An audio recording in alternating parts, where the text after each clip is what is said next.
చుక్కకూర పాలకూర కలిపి అదొకట ఇదొకట కట్ చేసి తీసుకున్నాను. కారం, పసుపు, ఉప్పు, చిన్నగా తరిగి పెట్టుకున్న ఉల్లిపాయలు, పచ్చిమిరపకాయలు, కరివేపాకు, వెల్లుల్లి, చిన్నగా తరిగి పెట్టుకున్న టమాటా ముక్కలు.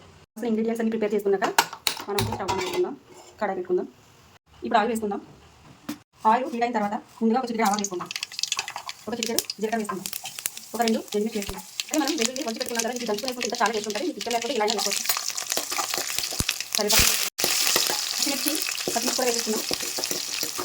ఇప్పుడు దీనిలోకి ఆనియన్స్ వేసుకుందాం. ఈ ఆనియన్స్ బాగా రెడ్గా వేగేలాగా చూసుకోవాలి. అప్పుడైతే చాలా టేస్ట్ ఉంటుంది కర్రీ. ఇప్పుడు మన ఆనియన్స్ టమాటాలు వచ్చేసి టమాటాలు కూడా వేసుకుందాం. ఇది చాలా మెత్తగా తయారవ్వాలి.